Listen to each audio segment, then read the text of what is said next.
What's up, my people? Welcome back to my channel. We are making simple jollof rice today, and the only difference about this is because we are not adding stock to it at all.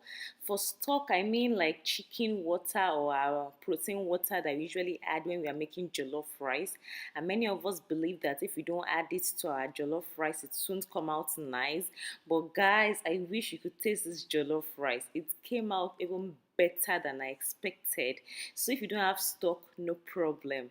I added my cooking oil, some onions, some tomato paste, and my pepper mix, which contains onions, pepper, and fresh tomatoes already, which has been slightly dehydrated. So I'm just adding everything to my pot of jollof rice ready to cook.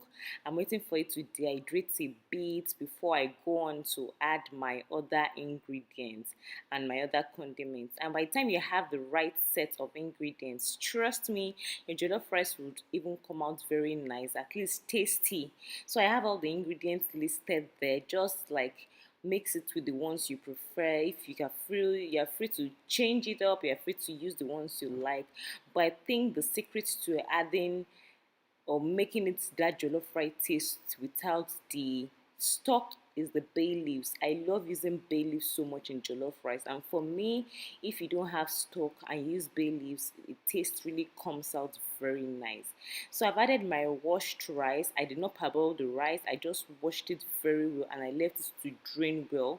That is why it came out looking hard and a little bit lumpy like that. It was not parboiled at all. So I'm just mixing it all together, making sure that it's infused with the sauce before I go on to add my water. You can use hot water, you can use cold water, it depends on you. And at this point, I'm just mixing it all together again just to be sure that I don't have any separation by the time my jollof rice is done. Some people believe in stirring it so much. Don't stir too much if you don't want to. If you believe it will burn, just leave it a little bit as it is.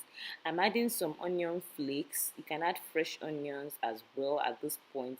And I'm just like fluffing it so that at least it can mix and get down to the bottom. Like I said, you can add fresh onions if you want. I just like adding it when it is almost done so that it's not so crunchy by the time the jollof rice is completely done. So let's just say my jollof rice is halfway done at this point. I'll be using some foil paper so that it steams well without it getting burnt. And at this point, my jollof rice is actually ready, guys. Yeah, it still looks a little bit like lumpy at this point, but it is perfectly fine, which is what I wanted. This is exactly what I was going for. And my jollof rice is ready. I wish you could really taste it from the screen. It was good. And this was when it had like cooled down a lot. And well, by the time I was almost done making this video, the jollof rice was already gone. So guys, that's how to make your jollof rice without stock. Don't forget to subscribe. I'll see you in other videos. Bye, loves.